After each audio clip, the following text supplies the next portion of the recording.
Understood. Clean start. No introduction. No preamble. Just the portrait beginning immediately. The good girl. The primary persona. You learned very early that being manageable was how you earned your place. Not because anyone said this directly, not because your family was unkind, but because the specific constellation you grew up inside had more demands than it had bandwidth, and the child who required the least was the child who caused the least disruption to a system already under considerable pressure. So you became that child, warm, capable, grateful, not too much. You learned to read what a room needed and provide it before being asked. You learned to present a surface of contentment and competence that protected everyone around you from having to worry about you.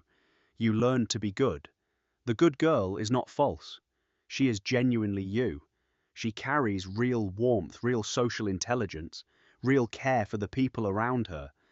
But she is not the whole of you. She is the version of you that the world sees most consistently. And also, the version that has the most distance from what you actually feel in your deepest interior. That distance was not a conscious choice. It was an adaptation, one that made complete sense in the environment that produced it, and one that has continued operating automatically long after the original environment ceased to exist. The good girl's primary function is to keep things running smoothly, to manage the surface, to ensure that what is presented to the world is coherent, capable, and unthreatening. She is extraordinarily good at this, and the cost of her expertise is that the parts of you she cannot accommodate, the hunger, the intensity, the need to be fully and completely seen, have had to find other ways to exist. The hunger, the central exile. Underneath the good girl there is something much simpler and much more vulnerable, a deep, largely wordless need to be truly seen, to be chosen, not as the capable one, not as the easy one, not as the one who manages well and requires little, but as yourself, completely, with all your complexity and all your need, and to be found enough. This is not a character flaw. It is the entirely logical consequence of growing up in a family where your emotional needs were structurally less visible than your sister's, where the bandwidth for your full interior existence was genuinely insufficient, where the message, never spoken, never intended, but absorbed nonetheless, was that your needs were less urgent than others. The hunger is simply the need that was never fully still present and still reaching for the moment when it finally will be. The hunger is what makes certain kinds of attention feel disproportionately significant. When someone of presence and status directs their full attention toward you, when you are made to feel chosen above others, special, worth pursuing, that attention reaches something very old and very deep. Not because you are naive or weak, because the hunger recognizes, in that moment, something that feels like the answer to the question it has always been asking. Am I enough? Am I worth choosing? Do I matter fully to someone? The hunger does not speak in the language of the good girl. It does not weigh consequences or consider loyalty or think about tomorrow.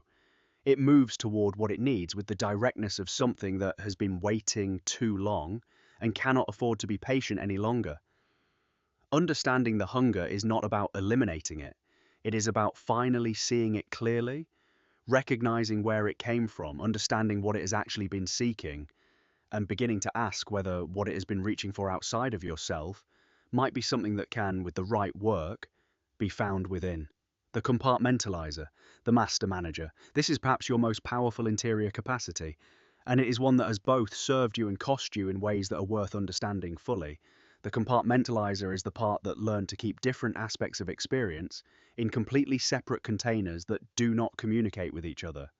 Different relationships, different roles, different versions of yourself, each in its own sealed space, each functional on its own terms, none of them in full contact with the others. This capacity did not develop arbitrarily. It developed in a family environment where the gap between your interior reality and what you were permitted to express was significant and ongoing. You felt things you could not show. You needed things you could not ask for. You experienced things that had no legitimate channel. The compartmentalizer built the infrastructure to manage that gap, to keep what could not be expressed safely sealed away from what needed to continue functioning.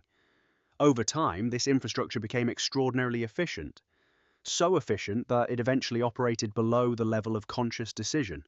The sealing of one container from another became automatic, not chosen in the moment, but simply happening the way breathing happens, without requiring deliberate instruction. The cost of the compartmentalizer is profound and specific.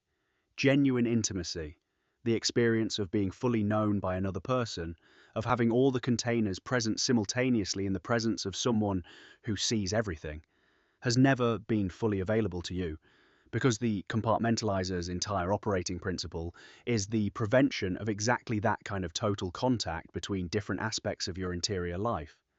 What you may not yet have fully understood is that the very thing the compartmentalizer has been protecting you from, the vulnerability of being completely seen, is also what the hunger has been reaching for your entire life.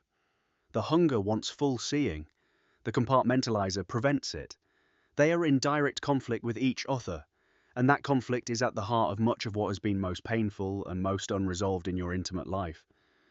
The compartmentalizer is not your enemy. It developed for real reasons and it has protected you in real ways. But it has also, over a long period, become the primary obstacle between you and the thing you most need. The work of gradually, carefully, at your own pace, with proper support, allowing the containers to come into contact with each other, is not the work of destroying the compartmentalizer. It is the work of teaching it that full contact is survivable. That being completely seen does not mean being destroyed. The deflector, the firefighter. Every psychological system has a firefighter, the part that activates when interior material becomes too intense to contain through ordinary management and redirects the pressure before it can fully surface.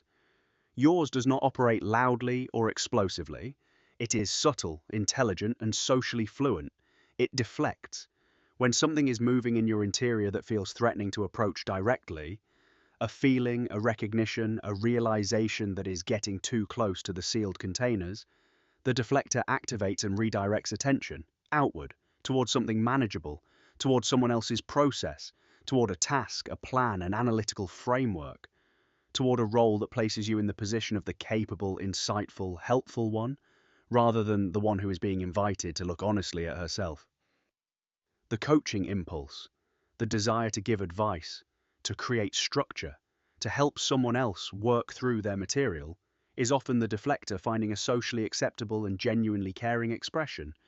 The care is real, you genuinely want to help, but the deflector has learned that moving towards someone else's process is also the most reliable way of moving away from your own. The task management response is another expression of the same figure. When interior material is presented in a form that